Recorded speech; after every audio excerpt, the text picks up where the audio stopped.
Welcome to InsureTech Podcast. We discuss entrepreneurship, industry trends, and the occasional book review. Today, we have a wonderful guest on the show, Valkyrie Holmes. She has done an incredible amount of stuff within a short amount of time, but she likes to keep this mantra of you're not special. And I'll let her go into a little bit more detail about that later on.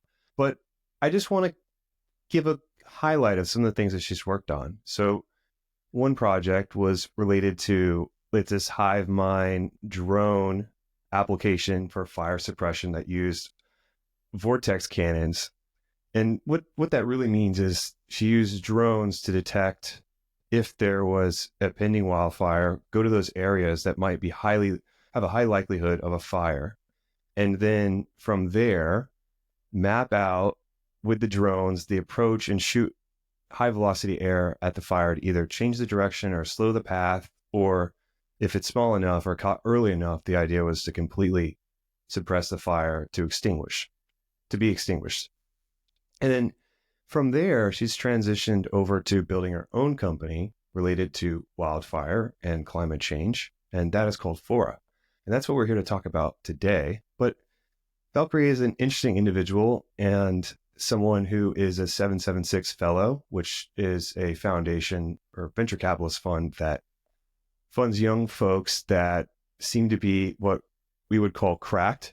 And those folks get to tinker and build some of the ideas that they have, like the vortex cannon or what Fora is building now.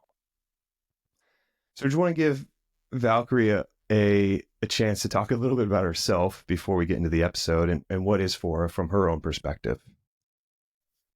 Yeah, sounds good. Well, thank you so much for having me, Dalton. So, I started in climate from a pretty early point of my career. I graduated from high school, went straight into working, and I think COVID gave me a good amount of time to reflect on what I actually wanted to do and what I really stood for.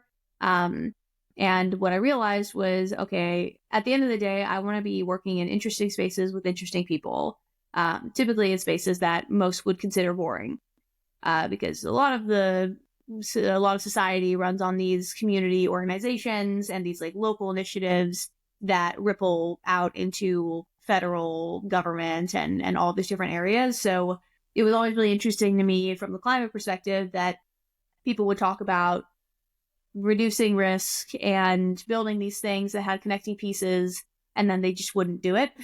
like they would build this super niche thing, and then it wouldn't really get further than this niche concept, which really doesn't solve the problem. We need a lot more people solving those problems.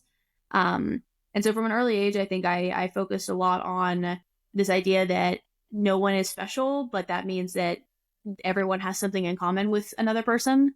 So you can take the you're not special mantra and be very pessimistic about it, which I was for a long time. But now I much more view it as everyone has something going on that you can relate to. So you got to find that little something and position it in a way that benefits other people. So that's what Fora aims to do. Fora is specifically around environmental resilience and property resilience, specifically on survivability. And we can talk loads more about what Fora does, but the positioning there is really important to me. Yeah, and I think a cool point about the you're not special thing is it's one for yourself to stay heads down, keep building, keep pushing.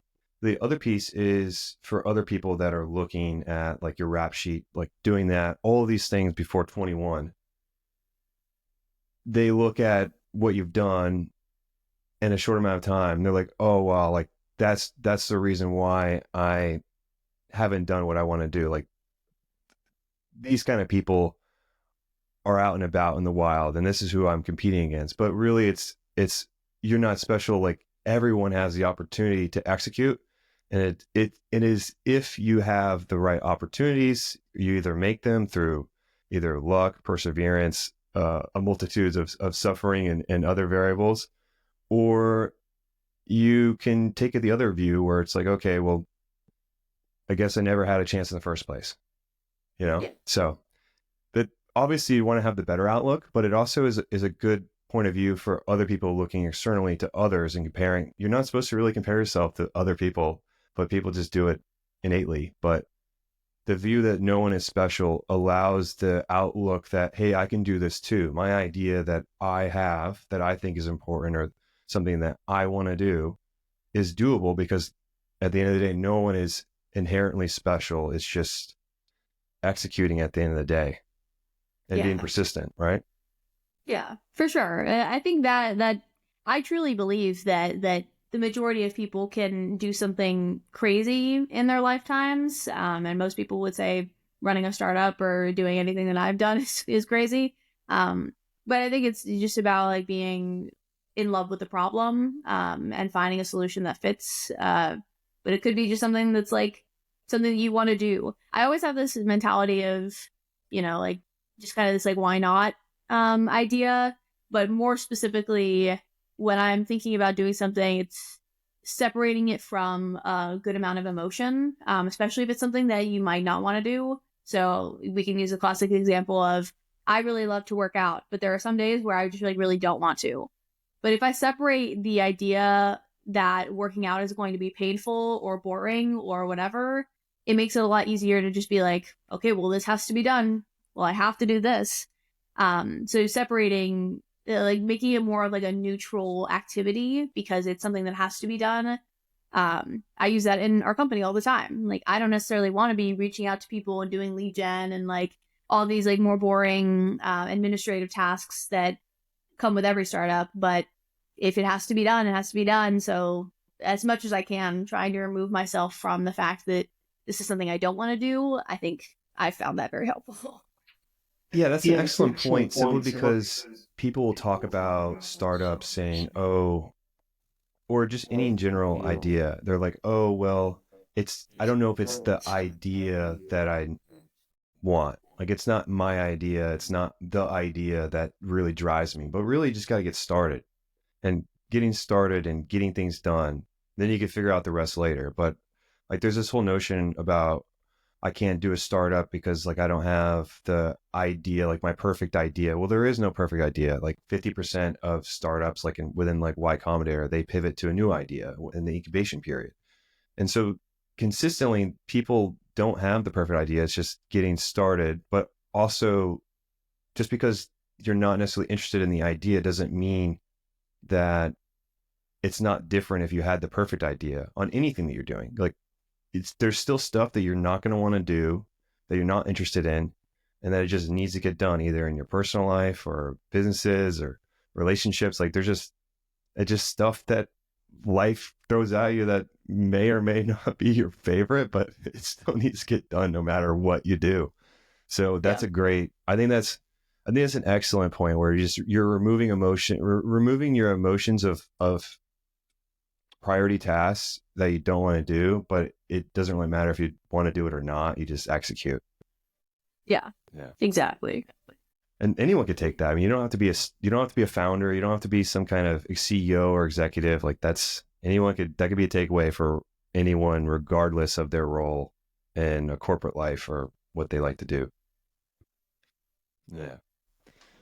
So transition over, you want to talk Fora, and maybe a good point is, I know that Fora has a unique perspective, but something that it's a funny inside joke. We don't actually do this in insurance, but we say sometimes we're like, oh, we'll just exclude it as a joke, because it's just funny, because like that's like the notion of like the industry. Like, if we're not comfortable with something, then it's just excluded, versus like finding a solution. But sometimes the solutions take longer to build because they're not aligned with the government, and then the government takes a long time to warm up to the idea of a new approach.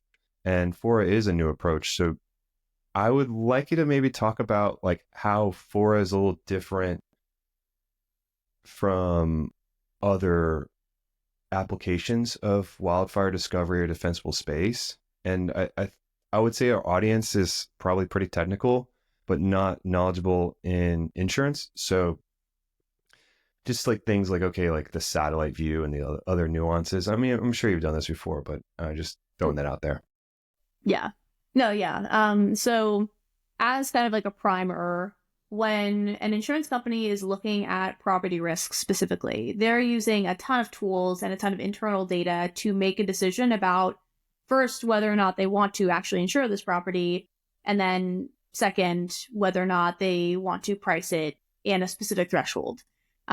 So what we saw initially was, okay, survivability of properties is something that we know is really important, that all these local communities know is really important, but isn't really talked about too much in the insurance industry.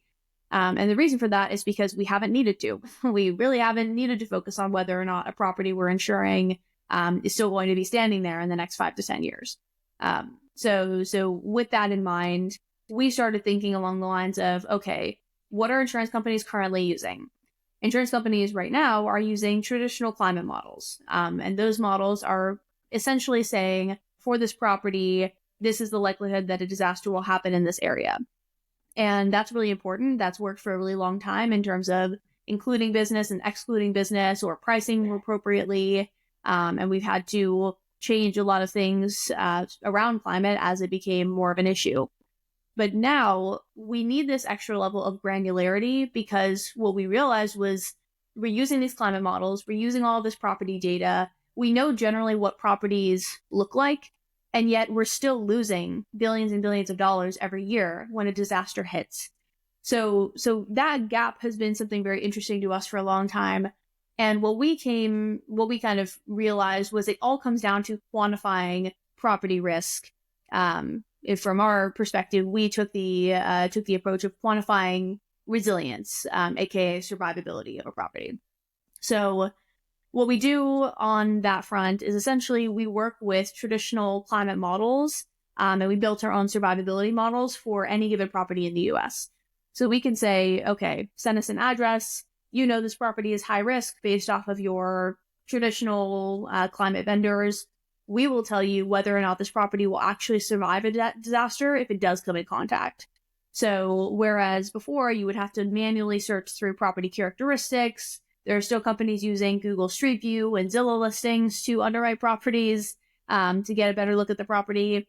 So instead of using all that information and having it be a pretty inefficient process, you can just use a Fora survivability score and report that says, okay, for these high-risk properties, these are more likely to survive, these are less likely to survive, and for the ones that have lower scores, here are all the things you really have to worry about on that property. So if we can take an example here, let's say we have 2 properties in a neighborhood that are both extremely high-risk properties. Normally, if you're an insurance company with a specific kind of appetite for risk, you may or may not insure both of those properties. So you could basically decide to say, okay, I'm excluding both of these because it's too high risk for us, or you insure both of them at a really high premium or higher deductible or whatever it might be. So in that circumstance, instead of giving them both around a similar rate or spending a lot of time to underwrite those properties, we would say property A is a 65% survivability, property B is like a 25% survivability. So that gives you more range on what you could pass through as a viable structure and how you can price more effectively. In addition to that, when we look at a property, it's not just about the overall survivability of the structure, it's also about damageability. So for that property A, 65% survivability, we can say, okay, the roof score is around an 85%. So that's pretty good. There's not that many things that we can change on the roof to improve that score. But the foundation score is like a 15%. So now you're an underwriter, you're looking at this property, you know it's high risk, you know the survivability score is around that mid-range area, typically 70% and above is pretty resilient. And then now you know that the foundation is going to be the biggest issue that I'm looking for on this property that I can use to make that decision a lot more efficient. So that's kind of how I describe it as like the most bare bones terms, but we do that for wildfire, we do that for hail and flood and hurricane and a bunch of other perils. And I think it's like a really important conversation we need to keep having. And question about the foundation example. So the foundation example, like a 15%, like how would you, without spilling out the secret sauce, like what are some things that you're looking for? Is that from the home inspection? Like the images, the AI images that are coming back and being processed, is that included in the survivability model? Or is there different attributes that you're looking at to determine whether the foundation is in good shape or not? Yeah, so it depends on the tool the insurance company is using. So we have a couple different tools. There's a couple that are purely based off of property data that we ingest ourselves, or vendors that we rely on. So in that case, you would just have to ping us with an address, and then we give you the report from there. So there's no involvement of the policyholder. It's just give us an address, we give you the score and the report, and then you make a decision based off of that. For the foundation, in a lot of cases, especially for something like Wildfire, it's going to be things like defensible space, what the foundation is built out of, whether or not there's any flammable material that's in that 0 to 5 foot area of the home.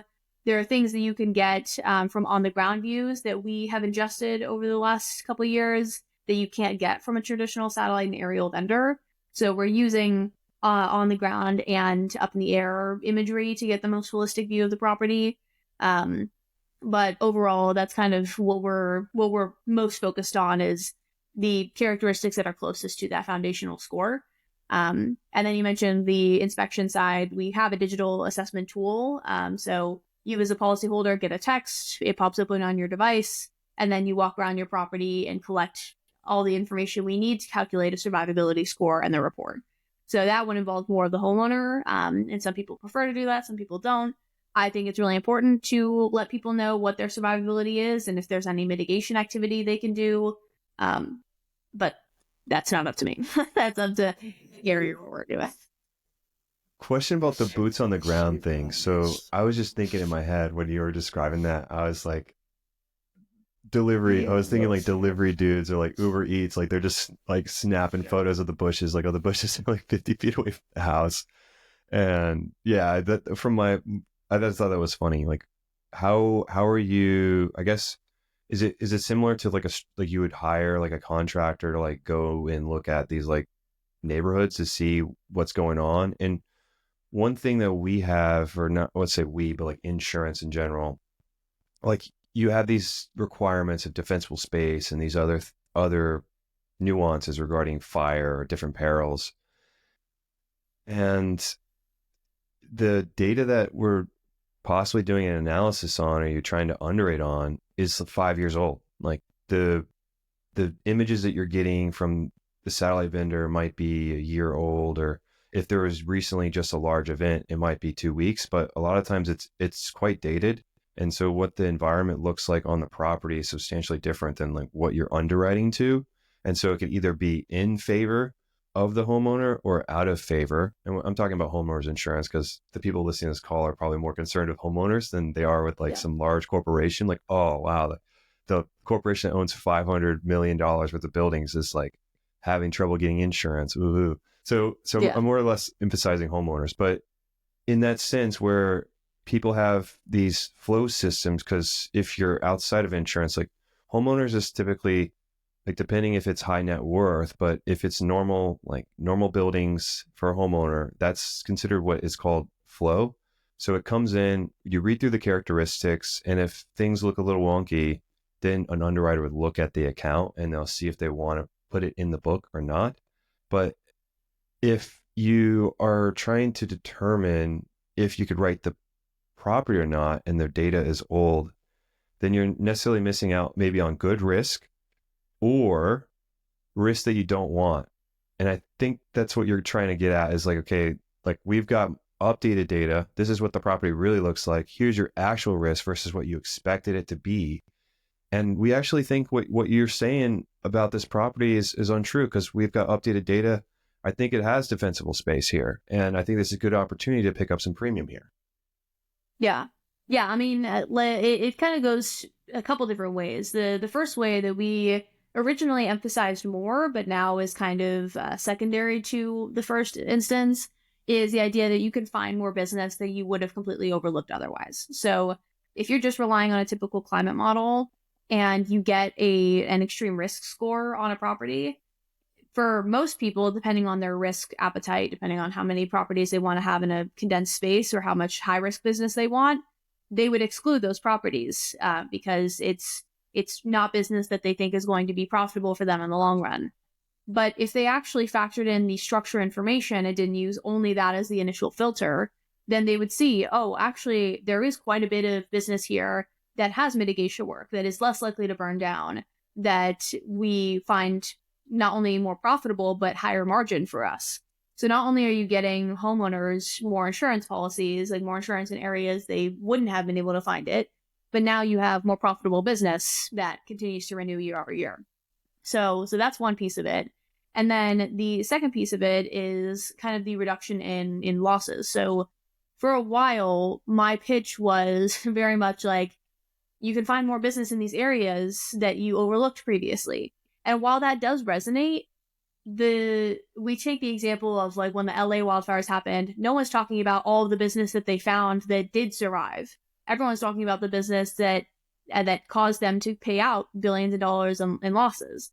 So now we focus much more on, if you know what the survivability of properties is, then that helps you reduce your potential losses by incentivizing policyholders to reduce their risk and stay more profitable. So ultimately, you're understanding way more about which areas of your portfolio are more likely to survive, or more likely to cause you losses, and what the range of that is. So I think both are very important, but when you see images of LA, you're definitely thinking more about like the destruction and potential destruction that still waits in these areas, as opposed to the property. You're thinking about like the properties that survived are extremely lucky, when in reality, there's probably ways we could have quantified that, and we are continuing to quantify that. So Yeah, it's a good point. With just insurance in general, it's very finicky and all over the place. Like one year it's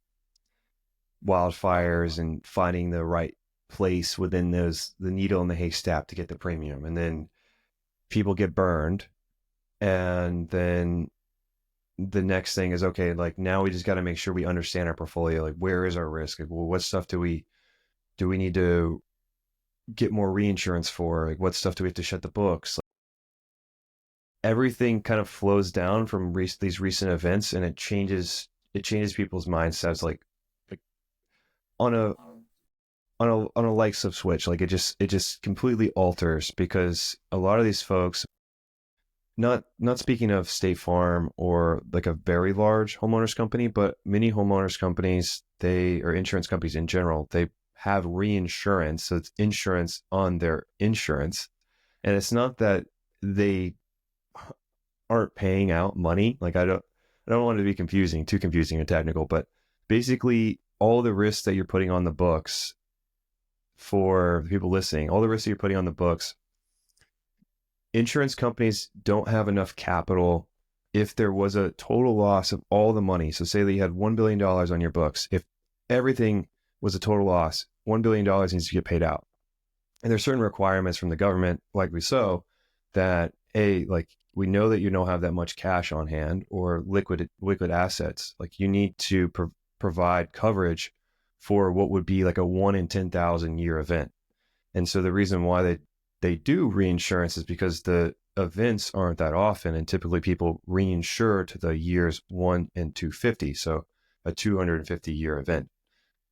And so there's always a possibility that those events can happen, but they're lowly likelihood. So then you don't need the capital on hand, but you do need to know that if something like that would happen, you would have coverage. But with these large events like the wildfire, like stuff burning down near the ocean, like we've never seen that. Like it was so close to the actual city. Like people were freaking out, because it's like, we've never seen a fire get so close to the actual city of LA, and houses burning down on the beach, like on the ocean. Like that stuff is unprecedented. And I don't know if your time at NASA, there was flat earthers or people that didn't believe in climate change at NASA. I assume no, but there's still this notion that like climate change isn't like a thing. But if you just look at the hardcore data, like this frequency, like how often something is happening, and the severity, if it happens, like how bad is it? With storms of any peril, from wildfire to hurricanes to tornadoes, is greatly increased over the last 10 to 15 years.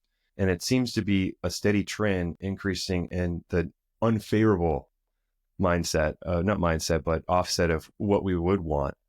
And so things like that, yeah, they just switch they just switch so quickly. Like one day it's, oh, we're worried about this. The next day we're worried about something else. And the main reason is that you can't get capital if you're not appeasing the people providing the capital over top. Yeah. Yeah. I mean, I didn't have any run-ins with flat earthers or anything in any space tech company I've ever been at, but I think it's there's so many people that not only it's not about like denying that that things are changing, it's denying the way that they're changing. So I made a very deliberate effort to stay away from saying that we're like a climate change company, mostly because regardless of how you think things are happening, the world is getting warmer / colder, depending on where you are. Weather patterns are changing, and that is impacting us like monetarily. Again, I think a lot about positioning. So when we think about our company, I think about us more as an InsureTech company than I do a climate company. And a lot of that is because we are very focused on the resilient infrastructure that protects us from natural disasters. And so I could care less if someone thinks that climate change is happening or not, regardless of my personal beliefs, because at the end of the day, it is something that you have to think about now, where it was like a whole thing that people in New York for the first time didn't have to go outside on Halloween. Like the kids were sweating in their costumes instead of being cold because it's fall.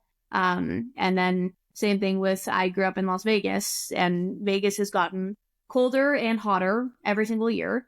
So there's a lot of things that you can point to in those areas that correlate, but yeah, regardless of what you think, it's still happening. So in terms of our positioning now, I think a lot more about the fact that profitability wise, we as an industry need to figure out a better way to evaluate risk. And I think it was a big no-no for a lot of early insurtechs to go to insurance companies that have been around for hundreds of years and say, we can underwrite better than you. It got a lot of people upset about insurtech. And at the end of the day, that's not what we're saying. We know that companies have the data that they need to make these decisions, but it's about making it more actionable and making it easier for us to make these decisions and standardizing that. So we very much take the approach of, we help you take advantage of the data you already have and make it more efficient while still underwriting a similar way that you've always underwritten. It's more just about getting more information in front of you so that you can make those decisions much more frequently. So we're not trying to change the game on that from that perspective. Yeah, it's just, I think the perspective would be whatever reality you want to live in, there is a monetary cost to weather events, and we're here to help you either understand that cost or mitigate. Question, I was just thinking off the top of my head, like your expertise is more data science and like, I would say understanding, like building models to understand, like the first thing that you built was the Firefly, I'm pretty sure it was called. And that was building a data science model that would detect high risk wildfire areas, which is, helped you with other ventures. But when you transitioned over into like an InsureTech, one thing I was surprised when I went to ITC and when we originally first met, you're very knowledgeable about insurance, but then I met with some other folks that like requested to have meetings with me, or they had like reached out to me while I was like eating lunch or something. And they didn't even know, like, they didn't know like random things. Like they're like, a claims company, and they didn't know like what an appraiser did, or like how do they put in, like, they just didn't know like fundamental stuff. And I was wondering, how did you prepare to become an expert in insurance, or at least knowledgeable enough to understand the problem and understand how to communicate it to executives at these companies, which I think is important. Yeah, I don't really talk about that too much, but I think it was very much me going into it with a completely open mind. So again, like it's about being really obsessed with the problem. And so the problem was, okay, our properties are not built to withstand disasters, and we need to do something about it. So we approached insurance with this idea that if we could get people in insurance to act and provide homeowners with resources, then that opens the stage up for realtors and lenders and governments. And if we prove it out in one industry, we can kind of have a snowball effect move further. So I basically just started reaching out to people. And I originally was just reaching out to a bunch of people from a bunch of different roles to learn anything and everything about insurance. I read a bunch of books, I watched a bunch of videos, listened to podcasts. And so that was the first stage, was just whoever would spend any time with me, whoever would get on a call with me, I will happily take it. Because it's one thing to understand generally what's going on in the industry. It's another thing to speak to it and know the insurance language. So in talking to people day after day, I was booking, like tens of, probably at this point, like thousands of calls on people and like what they're doing in their roles. Through that, you start to use the language that other people have spoken about in calls, and you write down some notes, and then you repurpose them, and then you speak to another person. And some people will correct you, some people won't. There's like, I can't remember when the last time this was, but there were definitely instances where I used a term that was not correct for a long time, and someone finally was like, "Does that mean what you think it means?" So you have to kind of get checked on that, but that was the first thing. And then the second thing was repurposing a lot of the conversations I had and turning it into content. So for those of you who like don't know too much about Fora, we grew a ton on LinkedIn. So I started posting every day, virtually every day, about almost 2 years ago now. And originally it was a way for me to post about what we were doing and our progress and just like building in public. And then it started to become more of like a lead generator for us, because now all of a sudden I had a call with someone, they talked about something, I researched it, I repurposed what I researched and turned it into a post. And I figured if I could talk about insurance in a way that made sense to me and made sense to other people, then I knew the concept way more than if I had just left it in my head. So I started doing that, and it was like a slow effect at first, and then we went to these conferences, and then it just became a multiplier. So I feel like most people, if they don't find us on LinkedIn, they reach out to us from LinkedIn. And it's been just like a really, really great tool for us.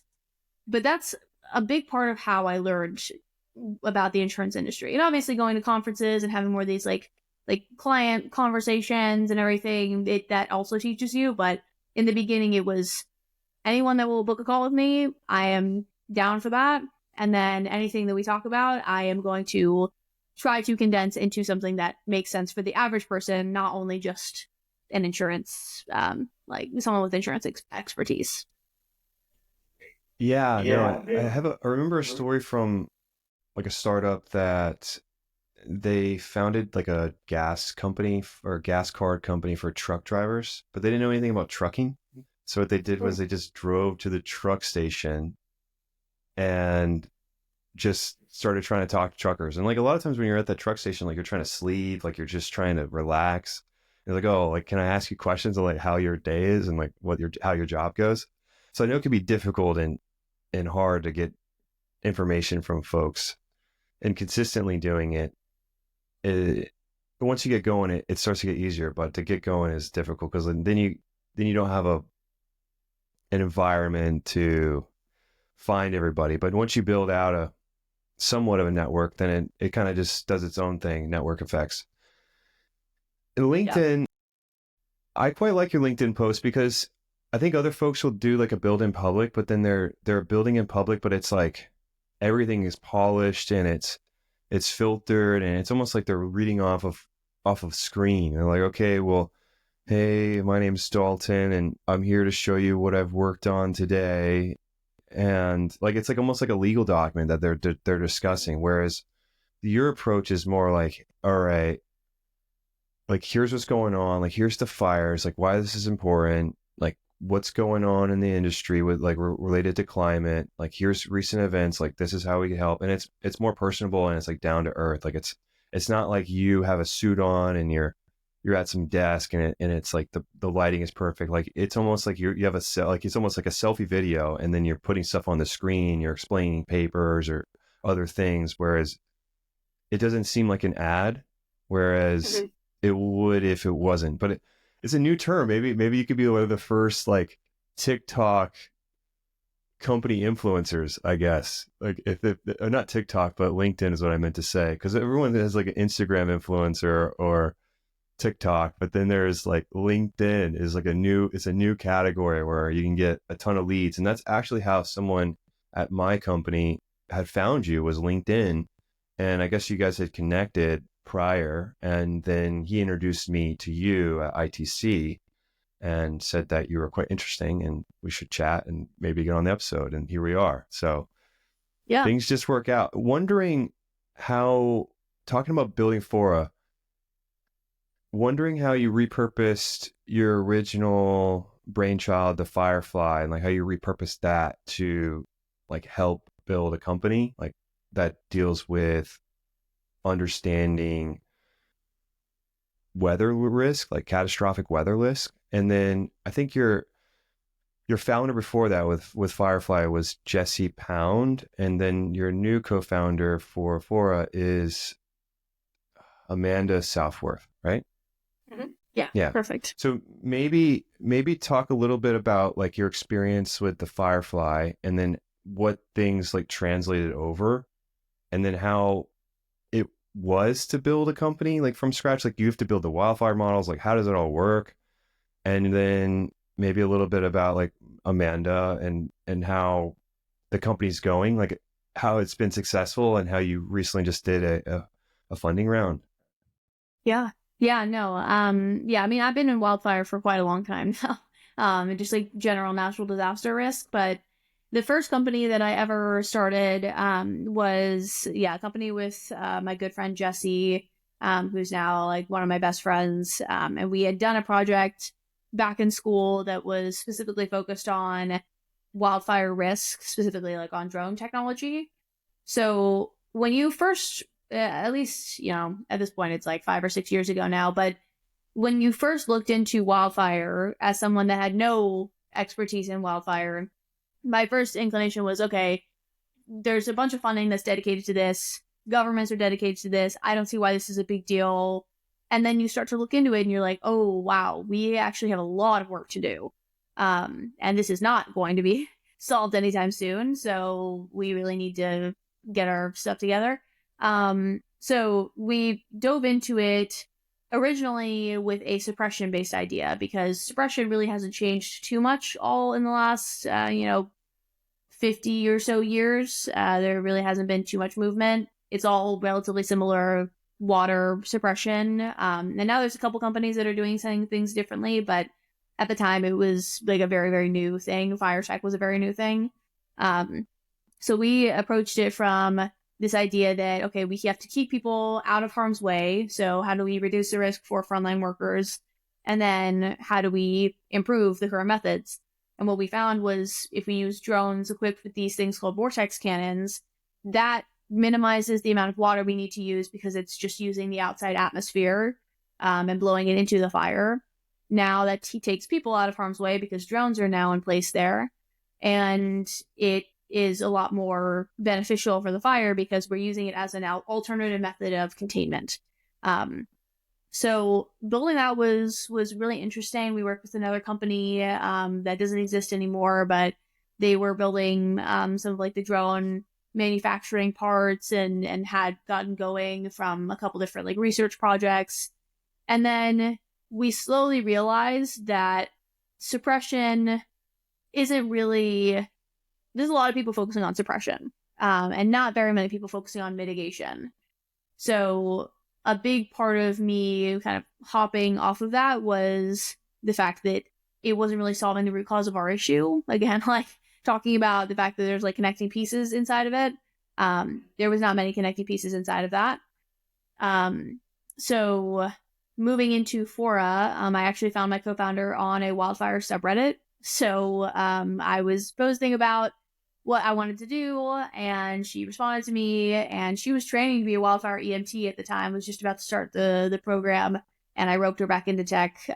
She's been in tech for over a decade. She's done work for Apple, Target, Godiva, was one of the first Apple developers on the App Store.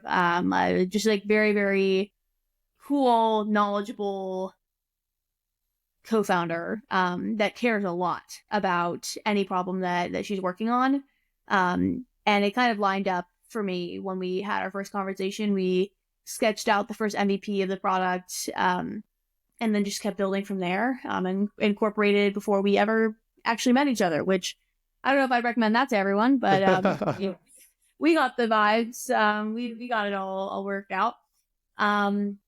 So yeah, and ever since then, it's kind of just been slowly chugging along. Insurance is definitely a hard industry, but I think we have the advantage of being semi first movers in the industry, from the resiliency, survivability standpoint, and then B, being at a time that this is on everyone's minds. So the timing could not be more perfect, unfortunately. So yeah, it's been going good. And then we just raised a round. So we raised $3.5 million from a couple different investors, and we announced it this past February. So that's been very exciting to be able to grow the team and hire and do all those wonderful things. Hey everyone, something came up and Valkyrie had a drop. Due to that, she didn't give you a way for her to get in contact with her. And so I'll be providing that in the show notes, as well as I'll be ending the episode.